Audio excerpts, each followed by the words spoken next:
What it do, Mama Village? Millennial Mama here. Hope everybody's doing well.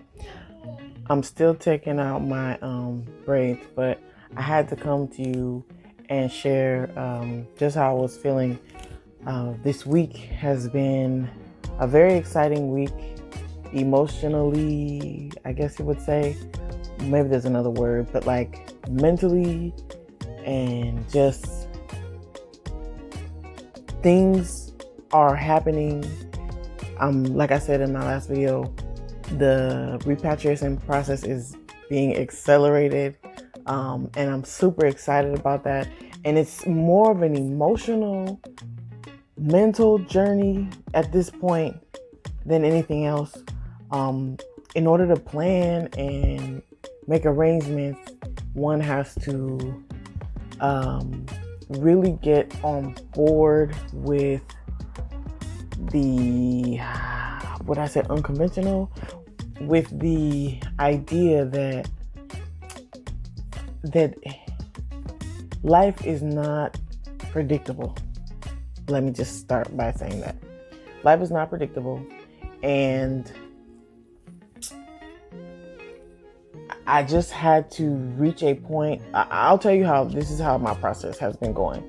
I've known my husband for 11 years. We've been married for 10, and he's lived in the States for 10 years. So when we met and we were all like lovey-dovey and oh my gosh, I told him that I would retire in Senegal. Why not? My whole relationship with the country was vacation, going to see him. And then it changed as he moved here, and we would go back together, and then later go back with my daughter as well. The trips became more family, and it was a transition for me, accepting that it's not just about me and him or vacation, having fun, going to the beach, all the things that I was used to doing initially when we met. And so that was the growing pains that I had to go through.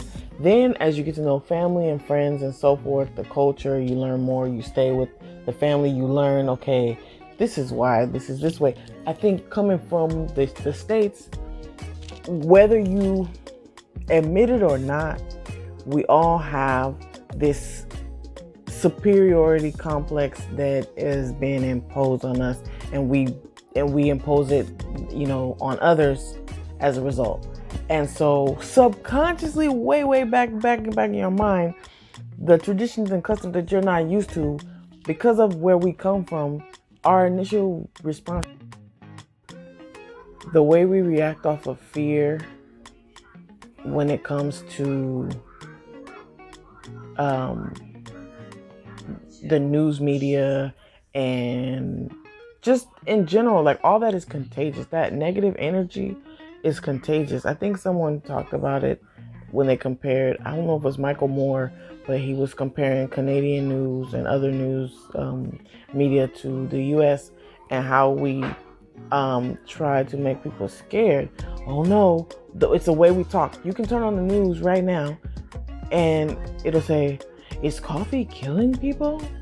We'll find out after that. And that, we think family is necessary, community is necessary. We don't have that.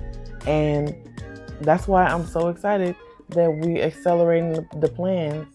And I just have to mentally let go of the life that I thought I wanted. I had to mourn that. I'm still mourning it, but I'm seeing the other side.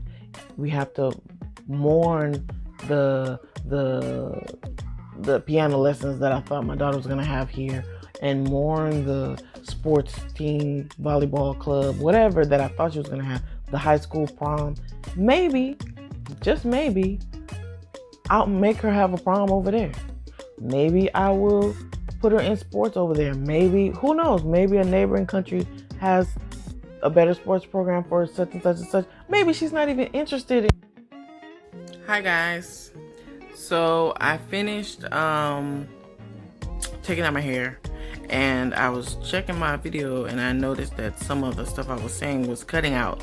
So there was a few things that I wanted to make sure got in here. So excuse the order of this video. I think some of the things I was saying was very necessary, and I don't really feel like recording the whole thing again because some things just come as they come.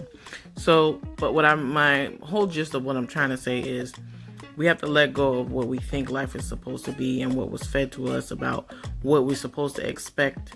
And that's what my process of repatriating and accepting that this change in life has been like. It's like, you know what you know.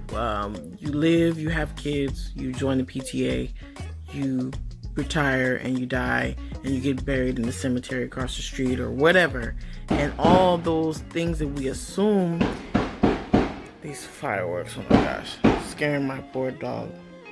You okay, T'Challa? So those things are what I've been learning how to let go of. And I'm just really excited that, like, my husband's wheels are turning about business we can do and things we can do and things we can do to help the country, just the community, and I'm really looking forward to it. But we have to get over we have to unlearn, and that can be painful. It can be you can be in denial at first. Things you thought you knew, just like the state of this country right now, the United States, we're learning things about what we learned in history that was untrue, you know, the whole Christopher Columbus, all this stuff. So it's the same thing where we think our healthcare is more is superior to other places. It's not, because we're getting sick more than other places. We think the way we think is better. People are working out, we're exercising. I used to actually have this thing about, oh, people don't exercise here, they don't go jogging, like, that's strange, that's weird. But they don't need to. They're eating healthy food. I'm in here cooking. I'm gonna show you a video later of what I'm making for my husband. So a lot of the things that we think are better because they tell us that they're better are not. And it's taking me time, but I'm gonna get there. And in the meantime, I'm excited about being in a place full of Black people. And so I'm not scared no more. I'm actually excited. So I will check y'all later. Peace out. Love y'all.